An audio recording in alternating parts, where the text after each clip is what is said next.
Have you ever sat in that heavy silence at a family dinner? Here on Bonds and Stories, we retell those moments, honest every day, sometimes controversial. Every story is a mirror.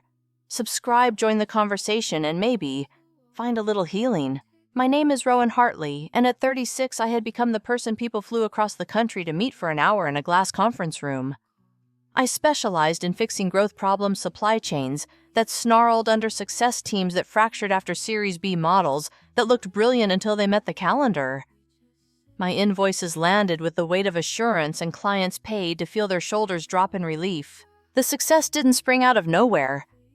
I grew up in Providence, Rhode Island, in a lemon-painted salt box with sun-bleached clapboards and a narrow porch that hummed whenever the wind chimes tangled. Evelyn and Patrick Hartley prized steadiness above everything. She worked nights in the medical records office at Mercy General. He tuned city buses in a depot that smelled of diesel and cold metal. Our house wasn't grand, but it carried proofs of effort window putty needed back into place each spring, the pantry door etched with pencil marks that climbed beside my name and the year. When the fairy horn blew on still mornings, I'd swear the kitchen floor vibrated underneath my socked feet. Money wasn't a secret, it was a series of decisions. We bought shoes in October when sales came never in May. We made soup on Sundays and spun it into 3 meals. When a storm peeled shingles, my father borrowed a ladder rather than call a roofer.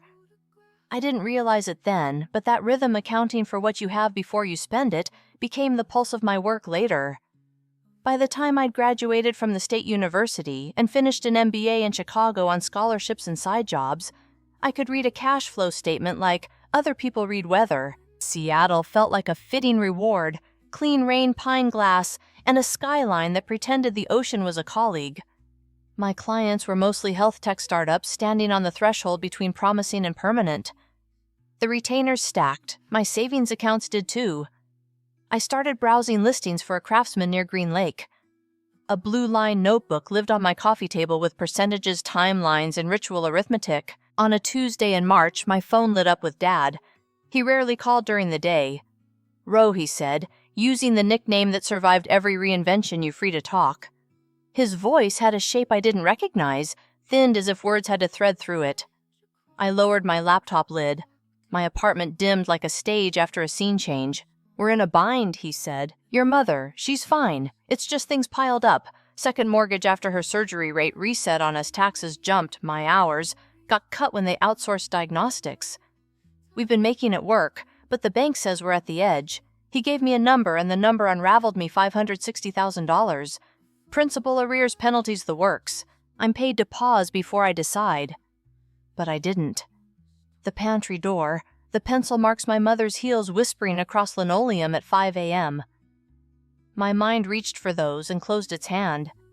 "I'll handle it," I said. The words arrived before I could price them. "Rowan," he said, and I could hear him straighten. "We didn't call to... We wanted to ask if you knew someone. A lawyer who could." "I'll handle it," I repeated. "All of it." After we hung up, I called Nadia Singh, my financial advisor. She'd guided me from the days when my savings lived in a jam jar labeled someday to a portfolio with actual architecture. We ran the math. 60% of your investable assets, she said. It delays your plan to buy by 8 to 10 years conservatively. There are gift tax implications unless you structure it as a transfer of title. Even then, remember, a house is not a neutral asset. Are you sure there isn't a partial solution? "A bridge loan from you. A refinance. They're past refinancing," I said. "If I clear the debt and have the deed moved into my name, this becomes manageable." I could hear her searching for a gentler version of no. "If you do this, make the protections boringly thorough. Deed insurance, a simple occupancy agreement. No side promises. Paper, not feelings." I promised her paper. I called Lucas, the man I'd shared weekends in airports with for 3 years. "You're transferring more than $500,000 tomorrow," he asked. "Ro, that's not a parachute. It's a cliff." They took care of me when they had less than I do now. This is the part where I return the math. Is it math or guilt? He was good at being precise without raising his voice. "Do you know what changed beyond interest rates? Have you seen their statements? People don't get that far behind in silence. Something else is there. I'll get answers when I'm home." He exhaled. I want you to be okay. I'm not convinced this makes you that. The next morning, I rerouted retainers and liquidated a block of index funds. Paperwork fanned across my dining table wire instructions, cashier's check requests, an email thread with the bank manager in Providence. I booked a last-minute ticket, texted my mother. "We'll come with muffins, you'll scold me for buying them," and she sent a heart and 3 exclamation points back within seconds. Mercy, First Savings, sat on the corner of Atwell's and a bakery that still proved dough at dawn. Our banker, Mr. Dolan, wore a tie with small oars. "We can accept a cashier's check," he said, "then file for release of lien. You'll want to come downstairs to the records office for the deed transfer. We can draft a simple memorandum of understanding to reflect that your parents will reside as tenants at will. Clear." "Clear," I said. None of us cried. We initialed, signed, pushed forms back and forth. The number crawled across the line in heavy black ink, 560,000 ding. Dolan checked every digit twice, stamped the received date, and slid a copy into a manila folder with my name on the tab. I held the folder by its edges the way you hold an heirloom plate. On behalf of the bank, he said I wish more problems ended like this. Outside, Providence wore early spring like a chip saucer, cold wind, stubborn sun. I could see the top of our street from the curb, the lemon paint dulled a shade, but still cheerful, the cedar fence leaning the fieldstone walk that always heaved in March. When my parents opened the door, the smell of strong tea and laundry steam came with them. My mother's hair was pinned up with 2 black clips. My father's hands were grimed in a way that soap never convinced to leave. "You're thinner," she said, petting my sleeve like fabric could answer. "Or is that just the coat?" "Seattle rain dissolves people," I said, dropping my bag. We didn't make a production of the paperwork when I laid it on the kitchen table.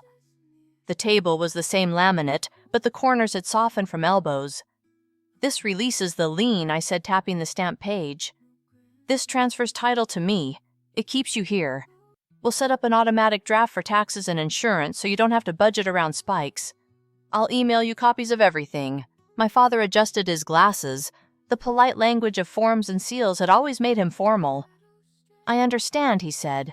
"Rowan, I thank you." "It's done," I said, and I meant both the transaction and the conversation. My mother squeezed my wrist the way she used to before a school recital, as if pulse could be an exchange of courage. "Let me put on rice," she said. "We'll get haddock from the freezer. You must be starving." I wasn't, but hunger seemed like the right shape for gratitude. While she cooked, I walked from room to room in inventory without a list. The living room couch sagged into the shape of us. The thrift store lamp with the pleated shade still turned everything warm, honey. On the mantel, 3 seashells we'd collected at Scarborough were arranged from smallest to largest. My old bedroom had become a kind of library annex, boxes stacked with paperbacks, a quilt folded foot to pillow. My desk pushed beneath the window that faced the maple on the next lot. I opened the closet to find my high school cross-country jersey on a wire hanger. The number looked impossible, like it belonged to someone who hadn't learned yet that numbers could cut. We ate fish and rice at the kitchen table and pretended we didn't notice the texture had suffered in the freezer. My mother set out pickled beets, a plate of cucumbers, and vinegar lemon wedges in a teacup.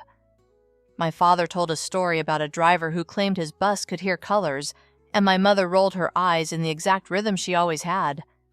I let the small talk fill the rooms like gentle weather. After dinner, we washed dishes in a well-practiced choreography. I sealed the manila folder and slid it onto the highest shelf of the hall closet. There I said, "Safe from splashes and coffee rings." "Stay here tonight," my mother said, already making a nest of sheets on the sofa with the ease of someone who knows where the soft things live. "It's late for you." "I will," I said. I turned off my phone, not because anyone told me to, but because I wanted the new quiet. In the living room, the wind chimes found a chord and hummed. I sank into the couch and stared up at the ceiling's hairline crack that had mapped itself across years. In the hall, the pantry door waited with its ladder of pencil marks. I felt the house catch its breath and hold it, then let it go. The folder on the shelf above me, seals, signatures, stamps, held a simple sentence in its thick paper. The house is safe. I believed it. Morning found the house steeped in the kind of quiet that arrives after a storm, as if the rooms were listening to make sure nothing else would break. I woke on the couch to the rattle of the baseboard heater and the smell of tea. My mother stood at the stove with 2 mugs lined up like sentries. My father was already dressed bootlaces, tucked in a folded newspaper under his arm that he didn't open. "Sleep?" she asked. "Well enough," I said. We ate toast with quince jam and talked about weather, as if weather were a subject with stakes. Their sentences felt trimmed, no ragged edges, no story that wandered. When I reached for plates to help, my mother's hand landed on my wrist. "Let us fuss," she said. "You do too much fussing in your life." It should have been sweet, and it almost was, but the word too clung. Around 9, my father's phone buzzed. He frowned at the screen, pressed it face down, then lifted it again like a man picking up a hot pan. "Gonna take this in the yard," he said. "Bad reception in here." Since when, I asked. "Since always," he said, and the screen door shut between us. I stacked dishes in the sink. The manila folder, the one with releases and stamps, sat exactly where I'd left it on the hallway shelf. Seeing it calmed my blood the way seeing a stop sign calms a driver. Document beats winds of feeling. That's how I train myself. "I'll run to Pawtuxet Bakery," I told my mother. "Bring back cinnamon twists." "You don't have to." "I want to." Her smile came quick and flat, like a sticker smoothed over air bubbles. When I came back, balancing a white box and coffees a pickup I didn't recognize idled at the curb. 2 men, one burly, one small, were halfway down the front steps with a lamp I'd grown up pretending was from Paris because of its bronze base. I stopped at the bottom of the walk. "Excuse me," I said. "That's ours." The burly one shifted the lamp against his hip. "We're helping Mrs. Hartley move a few pieces," he said. His tone made all the right shapes. The details didn't. "Move where I asked." My father appeared in the doorway, breathless, as if the yard were farther than it used to be. "Row," he said. "This is just a bit of decluttering. Your mother's been saying for years we keep too much." "We keep what matters," my mother said from behind him, as if the sentence were an old oath. She ate around the words, licking sugar off her fingertip. "We'll do breakfast on the porch," she said, brightening. "Isn't it a good day for air?" We set the box down on the swing and made a small ceremony out of paper cups and greasy napkins. From the porch, I watched possessions become shapes in other people's arms. The small man carried out a crate of books labeled cookbooks in my mother's tidy block letters. A woman I didn't know came down the stairs with a folded quilt on top of a stack of framed photos turned face down. "That's Nana's shell quilt," I said, before I could measure the volume of my voice. "We're donating some things," my mother said quickly.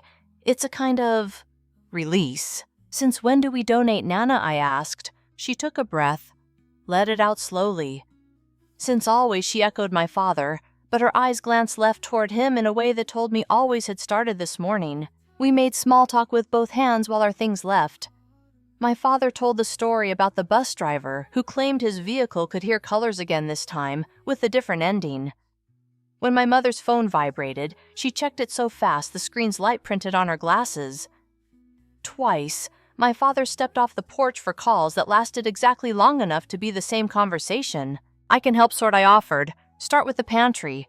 I'll finally throw out the nutmeg that predates me. We'll feel watched," my mother said, gentle and iron at once. "Let us do it ourselves. Come back later, dinner 7. We'll make proper roast chicken." "Okay," I said, because okay was easier to hold than not okay. I drove aimlessly for an hour, then on purpose. The city's face looked both older and sharper. A deli that used to wrap sandwiches in wax paper now delivered poke bowls. A church had become a yoga studio. The hardware store where my father told jokes to anyone holding a bolt had a handwritten sign in the window. "Thank you for 42 years," above a ring of keys on a hook unclaimed. I picked up sandwiches from a place he liked anyway and brought them back without calling first. The pickup was gone. So were 2 dining chairs I hadn't noticed missing until their absence made space for grief to sit. I rang. The door opened, a sliver chain still fastened. "We said dinner," my father said through the gap. "We're in the middle of a mess." "Another time. I brought lunch." I said, ridiculous and soft. "We'll make something," he said. His phone lit his face like a candle in a story. "I've got to take this." Through the narrow wedge of doorway, I saw the dining table strewn with papers. A logo in the top left corner of one sheet flashed before he slid a folder over it, a white lighthouse inside a navy circle, the words Harborline Properties arched around it like a halo. The door shut. The chain slid a sound more final than a lock. I stood on the stoop with food cooling in my hands. The porch step creaked the same 3rd step creak, and the sound made my eyes sting. I put the sandwiches in the fridge of my hotel room because throwing them away felt like agreeing with something I didn't understand. At 6:40, I pulled into our driveway with a bottle of kava in a paper bag, and breath I tried to count into usefulness. The house was dark. No truck, no sedan, no porch light with a moth-blurred halo. The key I'd had since senior year of high school turned in the lock with the obedience of muscle memory. The entryway was a white square, with a square of darker white where the console table had been. The nails that had held the mirror remained bareheaded, pointing at nothing. I said my parents' names into the space. The names fell like pennies into a well and didn't return. I moved through rooms that had been arranged for living and now were arranged for echo. The couch gone the impression of its feet dust-marked into the floor. A rectangle on the wall the exact size of our seascape painting, the paint around it sun-faded to a softer color. The mantel bare except for a single shell I couldn't recall us choosing. My mother's kitchen refused to perform as a kitchen. Drawers yawned, empty cupboards hollow as drums. In my old room, the boxes were gone. The quilt had gone with the face-down frames. On the counter sat an envelope with my name, Rowan, in my father's capital letters, the ones he used to label coffee cans of screws. I opened it. The paper trembled. The letters didn't. Row. By the time you read this, we'll be gone. Please don't call or try to follow. We need a clean start away from the mistakes and memories in these walls. The house is legally yours. Do with it what makes sense. We are grateful for your help, but some debts can't be settled. This is goodbye. Mom and Dad. Gratitude. Debts. Goodbye. The words lay side by side like tools lined up on a bench after the job is over. I read them again, and then I read the only sentence I wanted to be true. The house is legally yours until the letters blurred and ran into one another. Upstairs in the closet of what had been the guest room when my aunt visited a brochure slumped behind the baseboard where someone had kicked it, and it had slid. A perfect beach sky spread glossy across the trifold Gull Crest Residence's St. Pete Beach. A unit circled in red Unit 903 Gulf View, 799 thous, a star inked in the margin, the way my father used to mark a bolt size that had saved a repair. I called my mother. Straight to voicemail. I called my father. The same. The text went green, then stuck. The next morning, I found a lawyer whose website didn't use stock photos of gavels. Mary Sol Ortega had an office above a Vietnamese bakery and a plant that looked committed to the long haul. She listened without interrupting, then nosed through my folder, adding neat tabs. Okay, she said. Here's the sequence as the documents tell it. She angled the deed toward me and touched the release of lien with her pen. The bank accepted your payoff and cleared the encumbrance. Title moved from your parents as mortgagors to you as owner. That part is clean. She slid a second stack from a manila envelope she'd requested from the registry. But 2 months ago, your parents signed a purchase and sale agreement with Harborline Properties for this parcel with a 60-day close. 3 days ago, Harborline recorded their deed. Here. She placed a photocopy in front of me. My name appeared on the seller's signature line under a signature that wore my loops, my abrupt little break between first and last name. I didn't sign that, I said. I believe you, she said. The county will need more than belief. You'll file a police report for fraud and forgery. We'll lodge a notice of dispute on the chain of title, though. With a developer this size, expect their counsel to respond immediately. I wish I had a more elegant verb than untangle, but that's what this is. We untangle. Can I still own it? I asked. The sentence embarrassed me. Ownership felt like a child's picture of a thing, a house with windows like eyes, a chimney with 3 puffs of smoke. Grown-up ownership had lines and recordings and recorder's stamps with dates in small numbers. You own what the last untainted record says you own, she said. The problem is that Harborline's deed is now in the chain. If they relied on a facially valid signature at closing, their position is stronger than it should be. We'll have to prove the signature is not yours and was not authorized by you. Was your license or passport ever out of your possession? No, I said it, then realized how many times yes hides inside, no airports, hotels. A front desk clerk who slid a photocopy back under glass. Not that I know of. She nodded, not to accuse, only to note. File the report, freeze your credit. I'll send demand letters to Harborline and to the bank for their internal communications. We need to see who knew what when. Harborline. The white lighthouse, the navy halo, the paper on my father's table. At the police station, Detective Lila Russo asked for my story twice once while she typed once with the recorder on. Her face did a particular thing trained faces do interested without biting down. Family fraud cases are messy, she said. Not like a warning, but like a fact I could set on a shelf next to the others. We'll open it. We'll request footage from banks and the registry. We'll put alerts on your identifiers. If they used a mobile notary, there may be a fingerprint card with the packet. Sometimes there is, sometimes there isn't. I gave her copies of everything, the envelope with my name, the note, the photo I'd taken of the brochure with its circled 903. She took them as if paper had weight. I was halfway back to the hotel when Mr. Dolan from Mercy First called. "Ms. Hartley," he said, and formality sat heavily on the line. "I'm aware there's been activity with your property. Did you know there was a pending sale when I paid off the mortgage?" I asked. He paused. Somewhere in the pause, I could hear the sound of a stapler and a breath someone didn't take. We knew Harborline had a contract. We did not participate in that transaction. When you appeared to retire the debt and transfer title to yourself, we processed your request in the ordinary course. "I'm sorry for what you're experiencing." "Ordinary course," I said. The words tasted like paste. That afternoon, I returned to the house because my body hadn't received the memo my mind had read. The porch had new scuffs in the paint where boxes had dragged. The wind chimes were gone. Their absence made a sound I couldn't articulate. I went inside and sat on the floor of the living room where the couch had been, my back pressed to the wall, knees drawn up. The manila folder I'd filed like a trophy the night before had gone with them. Of course it had. I had forgotten it lived on a shelf that moved. I took the envelope out of my bag and read the 3 sentences again, then folded it back along its crease so neatly it felt like a betrayal of paper to ask it to do more than fold. The house had always been a ledger where we wrote what mattered in pencil and hoped the numbers would forgive us. Lines remained where frames had hung. A little square of deeper paint stood like a witness. Through the window, the maple on the next lot flicked its first green into the light, and for a moment the room changed color. I did nothing. I listened to the air return to itself. Outside, someone walked a dog that looked like a rug on 4 legs. The dog sniffed the fieldstone as if fieldstone held answers. I stayed still until my legs went numb. Then I stood, locked the door, because that's what you do when you leave a place, even if the place has already left you, and carried the envelope out into a day that did not revise itself to match my belief. The envelope rode in my bag like a stone. I slept 2 hours, then 3, then not at all. I checked my credit reports until the websites locked me out for excessive vigilance, then went to Mercy First to sign the freeze paperwork in person, because paper still felt like a way to steady what shook.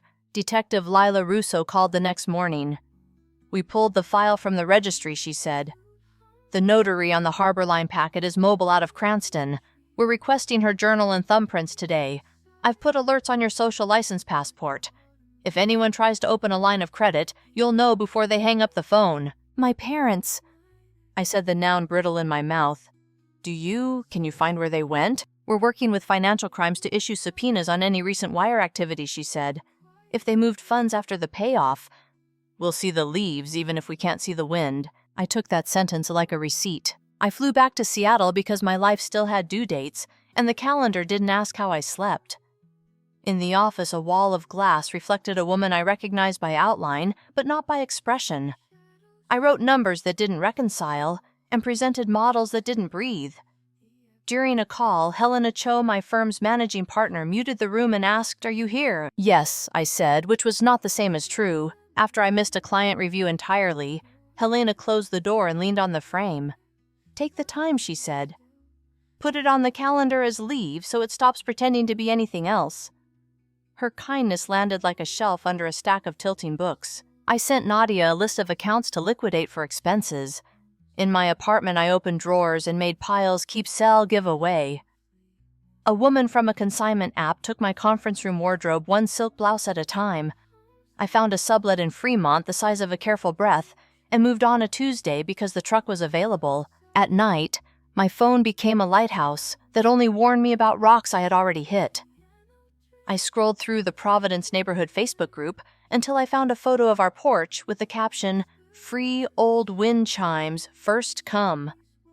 The comments were kind, as if charity could be retroactive. Detective Russo texted a week later, "Call when able." In her office, she pushed a printout across the desk. "Providence Federal processed a cashier's check from you. Within 48 hours, an account in the names Patrick and Evelyn Hatcher, your parents' middle names, and a different last received a deposit of $593,000 at Atlantic Bank of Florida St. Petersburg branch." She tapped a second page. "The address on file is a mail drop. We've issued a preservation request to the bank. We'll need a judge for the full records." "Hatcher," I said, rolling it like a foreign word. "They chose the part of their names I never thought to doubt. People often do," she said. "They want to recognize themselves when they lie." She couldn't tell me to hope. She didn't.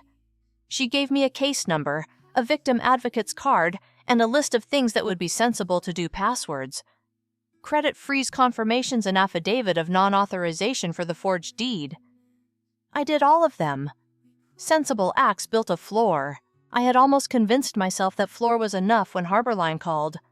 "Ms. Hartley, I'm Colin Vance, outside counsel for Harborline Properties. I'd like to propose a meeting." He asked to meet at a cafe in Capitol Hill, which struck me as an odd place for a developer to confess anything. He arrived with a leather portfolio and a face that could listen without taking notes. "We're not your adversary," he said before the coffee cooled.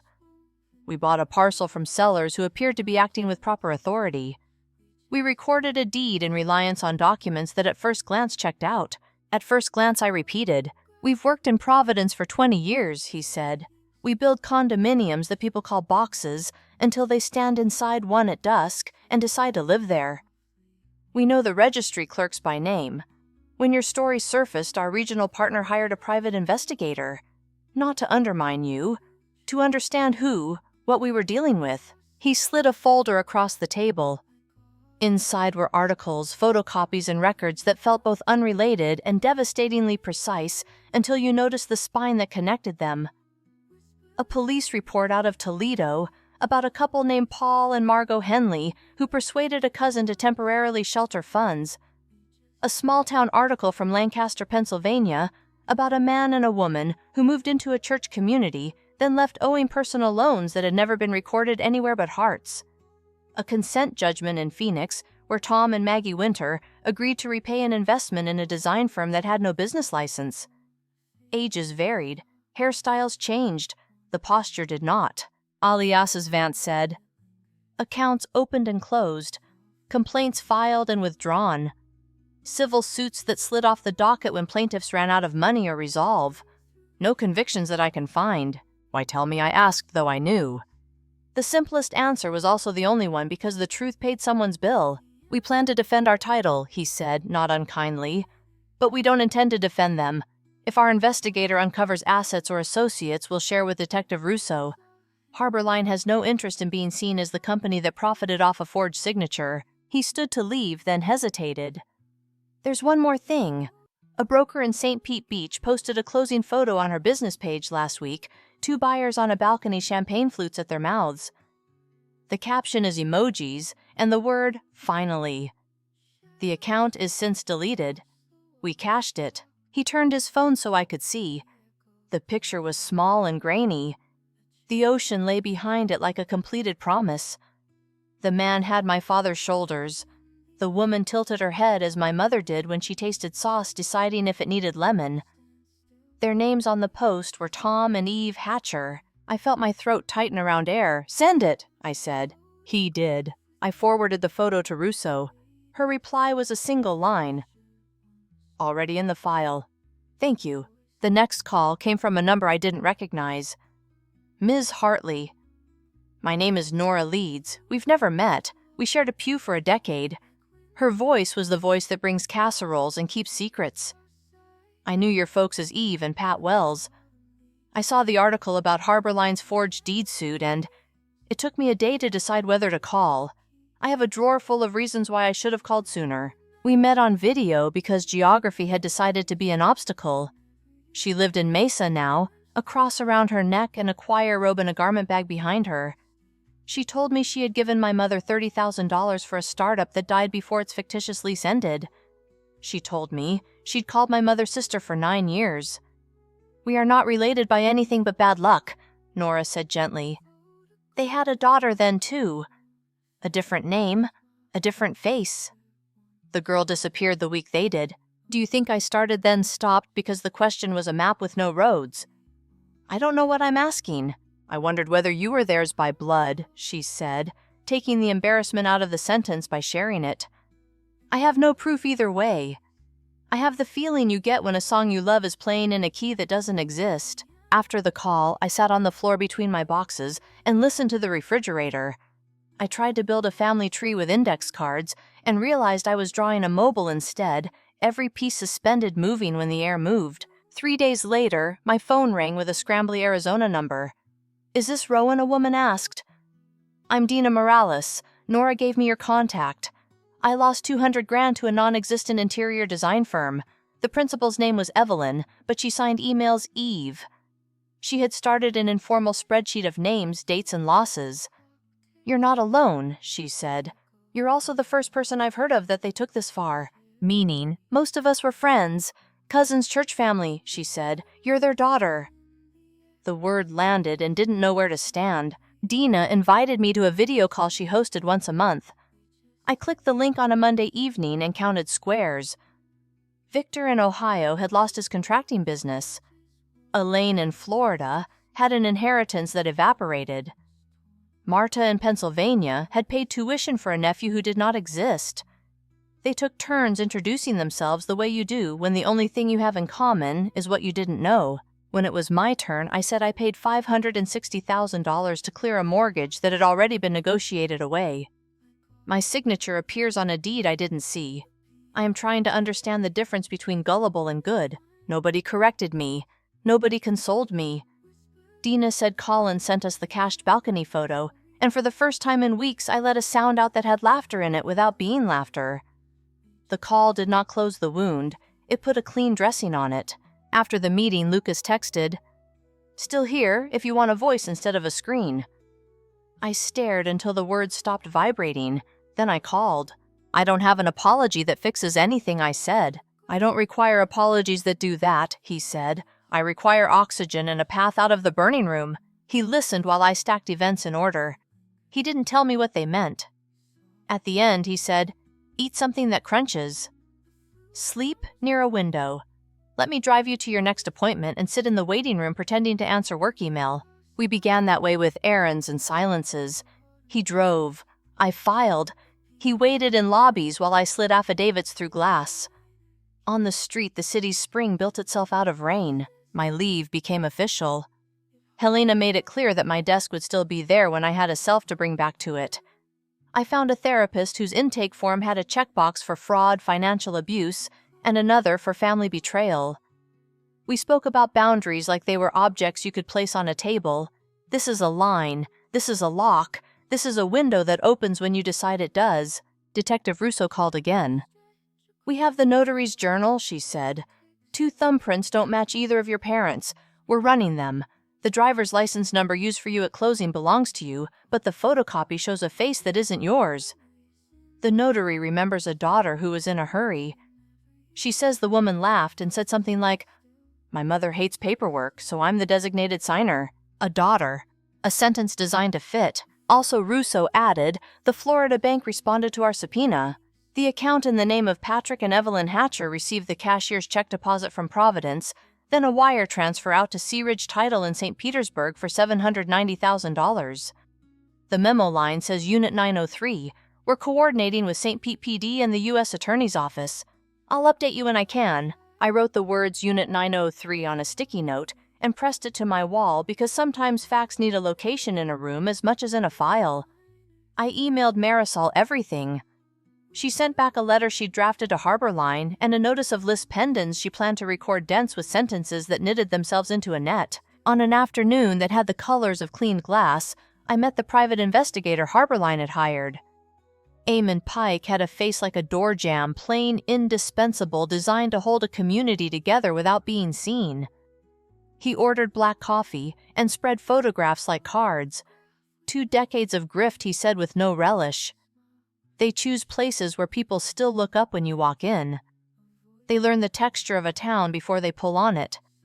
They borrow names from old taxes and middle names from driver's licenses. They keep their own first names just enough to answer to them in a grocery aisle. He pointed to a column on his spreadsheet. Aliases, Wells Hatcher, Winter Henley. Commonalities, small business, language, church, or neighborhood. A daughter who looks like a promise. An exit with a sunrise. You're not their first, he said. You're the one they were proudest of. Proudest might be the wrong word. The one that took the longest to cultivate. They harvested you the way patient people harvest. I didn't say anything, because what do you say when someone names your life a crop? Russo's solid, he went on. She'll build a case that holds. If they're in Florida on a new deed, and if funds cross state lines, federal jurisdiction steps in. He slid me a card. If anyone touches your mailbox, calls your employer, or shows up anywhere near your sublet, I want to know before they finish parking. After he left, I sat on the cafe bench and let the noise go past me. The city moved. People carried daffodils wrapped in crinkly paper dogs and coats, baguettes under their arms as if bread had to see the sky before it could be worth eating. That night, my phone lit with an old contact name I had deleted, and then restored in a moment of unguarded muscle memory. Mom. The call tunneled my apartment into a single sound. I answered. Rowan. The voice was hers and not. Slimmer somehow, like someone had scraped it with a blade. You need to stop. Stop what I said. Not a question. A return address. You're scaring us, she said, in a tone that suggested scaring was a greater offense than stealing. You've told police things that should remain family business. You forged my name, I said. You sold the house while I was wiring money to save it. You took that money and stood on a balcony with champagne. Silence spread between us, not empty but furnished. We raised you, she said finally. Do you know the cost of that food? Shoes, gas for rides to practices. We covered it all. You do one big thing and think the ledger balances. The ledger, as if love came in columns with totals at the bottom. I felt my mouth shape my father's nickname, then shut. I filed reports, I said. I'm not going to undo them. This is unkind, she said, and I heard my name the way she used to say it when I forgot to write a thank you note. You always were dramatic with paper. The line clicked. She was gone. The sound of the disconnect ran like a nail down a chalkboard that used to hang in our kitchen. I put the phone on the table and sat beside it until its screen went dark and took my reflection with it. The next week braided itself from errands and waiting. I wrote a victim statement for Detective Russo and found I could only do it with a pen.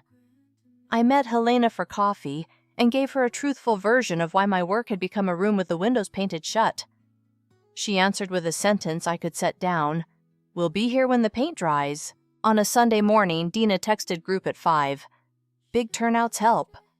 When the squares popped open, there were more faces than before. Some cried without apology. Some spoke in complete sentences you could tell they had practiced in front of the bathroom mirror. Victor had found 3 other contractors in his county who'd lent tools and cash to a couple with my parents' faces and other people's names. Elaine held up a printout of a bank statement showing a payment from a seized account. Pennies, she said. But pennies are still currency. When the call ended, my apartment felt less like a place I hid and more like a place I inhabited. I sent Russo a list of victims willing to speak and permission to share their numbers. She replied within minutes. Received. This is useful. I closed my laptop. The light outside shifted to the gold it sometimes found before it left. I stood at the window and watched the lake pretend to hold the sky. Behind me, the sticky note said Unit 903 in my handwriting. Beneath it, a manila folder thickened with copies and tabs. I turned off the lamp and let the room choose its own color. The sticky note that said Unit 903 stayed on my wall until the afternoon Detective Lila Russo called and made it unnecessary. We have them, she said, voice, even as if the verb had been waiting on her desk all morning. Arrested in St. Pete Beach by a joint task force. Charges filed wire fraud, bank fraud, aggravated identity theft conspiracy. They were in the condo. I sat down because the floor tilted. Now what? Now we process, she said. They'll be held pending transfer. The U.S. Attorney's Office will take point. Your lawyer will get scheduling. I'll keep you informed. Processing took weeks, and then months, which is how time behaves when other people are moving it on your behalf. Marisol Ortega translated letters into steps. Victim notifications disclosures, a pre-sentencing interview. Harbor Line's counsel, Colin Vance, sent us copies of anything his investigator handed over. Eamon Pike kept me off balance only when he needed to so that I would learn to catch myself. The first hearing happened in a federal courtroom with ceilings too high to hold voices. In the gallery, I recognized faces from squares on a screen: Dina, Victor, Elaine, Marta, Nora. Lucas sat at the end of the row, hands folded, not touching me, and not far when they brought Evelyn and Patrick in the room, unfastened inside my chest, and let air in places it hadn't reached for months. Prison uniforms shrink people, or maybe consequence does. My father searched the benches the way a man looks for a misplaced tool. My mother looked at the table and kept looking. They didn't look at me. There were more hearings. A plea negotiation that folded itself into the calendar. Statements exchanged. A stipulation that saved the government the trouble of proving what had already been stamped in ink. Forged signatures wires that crossed state lines. A ledger that wouldn't balance even if you forced the numbers. When the day finally arrived for sentencing, the courtroom felt like a room that had been told a secret and agreed to keep it only until the hour. The judge, dark robe, gray hair, and a coil that meant business, reviewed the counts and the recommendations. Before I impose sentence, she said, "I'll hear from any victims who wish to be heard." People stood and spoke. Victor described selling his tools piece by piece to cover payroll that never caught up. Elaine held a photo of the house her grandmother bought in 1962. Nora read from a paper so soft at the folds, it looked like cloth, naming the year she used the word sister for a woman who had already planned an exit. When it was my turn, I walked to the podium and put my hands on either side to steady what trembled. "Your Honor," I said, "I paid $560,000 to release a mortgage and transfer title in good faith. I came home with a cashier's check and a plan. The next day I found a white square where our console table used to be and an envelope that used my nickname like it still had permission. Since then I have learned to name things I never thought I'd have to name. I didn't look at the defense table. I looked at the judge because looking at her felt like looking at a surface that would hold. I don't have a number for the months I set aside a version of myself so that strangers could reassemble it. I can't quantify the sound a house makes when you remove the couch and leave the shape of its feet on the floor. What I can say is this: they used my competence and my love like raw materials. They did it on purpose. I am here because I want the record to show that. The judge thanked me and asked if I had anything else. No, I said, and returned to my seat. She spoke for several minutes, a stack of sentences that added up to a conclusion. The guidelines do not account for every harm, she said at last. They rarely can. They can, however, mark what this court deems proportionate. She looked down at the papers in front of her, then up at the table. "Patrick Hartley," she said, speaking a name that had been a father's. 144 months in federal custody. Evelyn Hartley, 120 months. Supervised release thereafter, and restitution jointly and severally to identified victims in the amount of $1.03. The marshal's hand went to my mother's elbow. My father turned his head the way you do when a sound is about to leave your mouth and then doesn't. The gavel landed light and final. On the courthouse steps, we stood in a loose circle and didn't try to decide what we were. Dinah hugged me with a quiet that understood how to hold back. Victor pressed a card into my palm with his number underlined twice. Elaine said, "If there are forms, text me. I've learned to like forms." Lucas put his hand on my shoulder and left it there long enough for the muscle to remember how to loosen. Spring in Seattle behaves like a bargain rain for the promise of green. I went home and took the sticky note down and put it in a drawer with other objects that had carried more weight than paper should. I slept through a night without the refrigerator's hum waking me. In the morning, I made coffee in a French press that had outlasted 3 apartments and a plan. I moved out of the sublet and into a 1-bedroom bungalow near Finney Ridge, with a porch shallow enough to keep you honest. The floor had an argument in the hallway that I learned to step around. In the living room, I assembled a bookshelf with a missing dowel and installed a plant that asked for little. The first night I unlocked the door and came into a space that was mine, because I said it was. I stood in the entryway and let my bag slide down my arm to the floor. Work came back in increments. Helena found places for it to sit until it could stand. I took meetings I could keep and let colleagues take the ones I could not. I looked at my roster biotech in Boston, a logistics platform in Austin, and realized the pitch that felt honest now was smaller, helping small owners make systems that don't invite theft. I sat with a grocer in Tacoma and redesigned cash handling. I trained a daycare director to reconcile receipts with the stubbornness of someone who has been on both sides of a ledger. The victim network kept meeting, then stopped feeling like a meeting. We named it the Kin Trust Project because words help when they point. We wrote guides for people who need to freeze credit at 3 a.m. and don't want to Google in the dark. We collected scripts to use with banks and law enforcement. We made a page with the sentence, "You are not the only one in type big enough to read without your glasses." One afternoon, Marisol called to say a payment had arrived from the clerk of court. "Restitution will be slow," she said. "You know that." But a first check came through from a seized account tied to a broker we hadn't traced. It wasn't large. Money rarely is when you bend it back through corridors it shouldn't have traveled. I endorsed it and mailed it to the Kin Trust P.O. box because the check felt better when it multiplied. A month later, a letter arrived from a correctional facility with my father's handwriting on the outside. I turned it over in my hands and put it in a drawer next to Unit 903. Another letter came from a different facility. My mother's meticulous script on the envelope, the loop of the Y in Rowan, the same loop she used when labeling casserole lids. I placed it on top of the first. On the anniversary of the sentencing, Dina flew up, and Nora dialed in on a tablet propped against a pitcher. Victor grilled on a borrowed charcoal kettle in my small backyard, while two neighbor kids drew chalk ladders on the path. The conversation drifted someone's new job a birthday, a recipe for a salad that knows how to make itself. The wind bell, that's what the woman at the shop called it when I bought it. Not chimes ticked once and then again. When the sun slid behind the houses, Lucas stood beside me on the back steps with paper plates balanced on his forearm. "How's the floor?" he asked. "Still argues," I said. "We're learning to disagree without waking the neighborhood." He laughed and set the plates down. We didn't talk about the courthouse, or the letters in the drawer, or the part of the story that still recalculates itself in the middle of the night. The evening softened. Someone turned on a string of lights and then decided they didn't need them.